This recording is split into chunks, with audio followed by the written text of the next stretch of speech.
Hello student, I am Anil sir from Pi Institute. Today I am going to mention the story, the third chapter, Deep Water of class 12. Students, आप जानते हैं कि प्रत्येक इंसान किसी न किसी चीज़ से डरता है और डरना ज़रूरी भी होता है, लेकिन इस डर को ज़िंदगी में हमेशा बनाए रखना नहीं चाहिए। उस डर को दूर करने का भी उपाय सोचना चाहिए। इस स्टोरी में जो राइटर हैं विलियम डगलस, उनको वाटर से बहुत बचपन से ही डर लगता है। इसके पीछे रीज़न है, कैलिफोर्निया बीच, अपने फादर के साथ वे कैलिफोर्निया बीच में जाते हैं और वहाँ बेस में वे दब जाते हैं। तब से उनको वाटर से बहुत डर लगता है।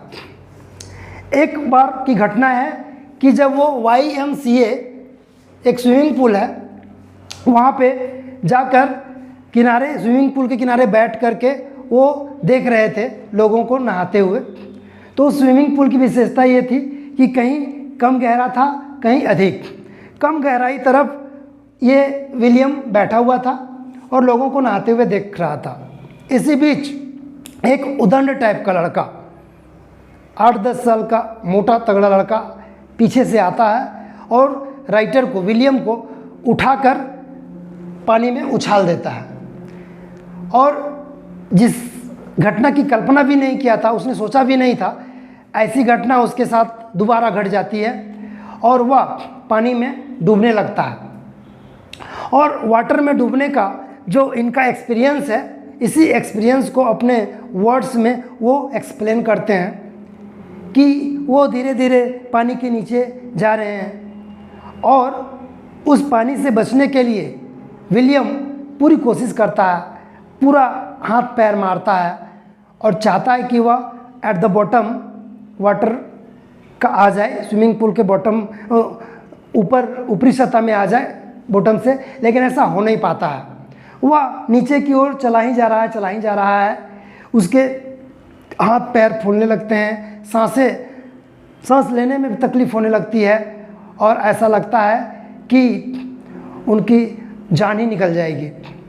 फिर एक आइडिया उसके दिमाग में आता है कि क्यों ना पैर जब एट द बॉटम पहुंचेगा स्विमिंग पूल के टाइल्स तक, तो उस ग्राउंड को पैर से धक्का मारकर पुश करेगा और अपने शरीर को फिर स्विमिंग पूल के बाहर ले आएगा।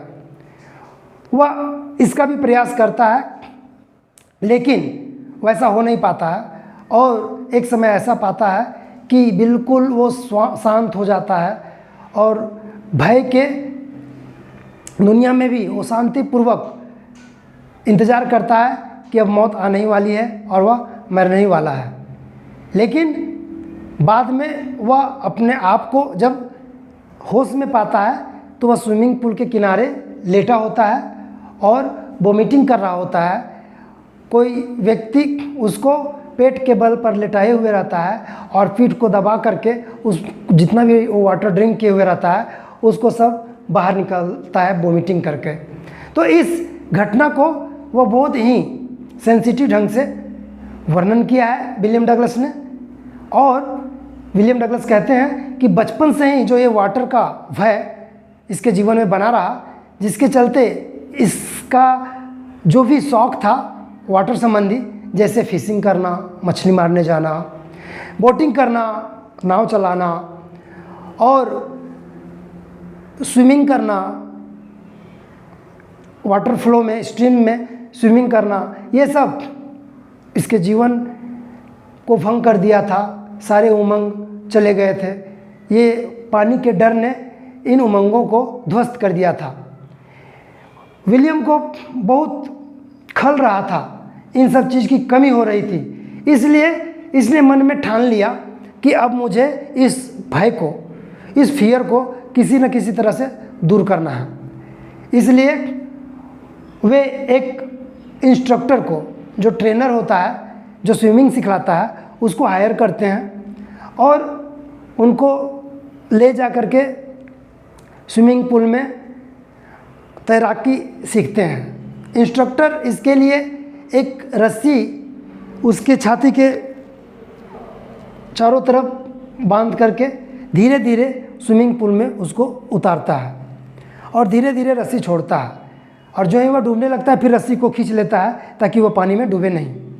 तो स्लोली एवरीडे उसको प्रैक्टिस करवाते हैं इंस्ट्रक्टर, और एक समय ऐसा आता है कि विलियम को स्विमिंग आ जाता है, वह स्विमिंग सीख जाता है। लेकिन फिर भी उसके मन में यह डर रहता है कि पूरी तरह से कम्प्लीटली उसे स्विमिंग आ पाई है या नहीं आ पाई है। इसके जांच के लिए उसने एक दिन बिना इंस्ट्रक्टर का वह दूसरे स्विमिंग पूल में जाता है और वहाँ कंफर्म होने के लिए खुद पानी में उतरता है और स्विमिंग करता है, और वह देखता है कि वह एक अच्छा स्विमर बन गया है, उसे स्विमिंग आने लगी है। और स्विमिंग झील के बीच में जाकर वह एक बार ज़ोर से चिल्लाता है कि I became a good swimmer, कि मैं एक अच्छा स्विमर बन गया, अच्छा तैराक बन गया।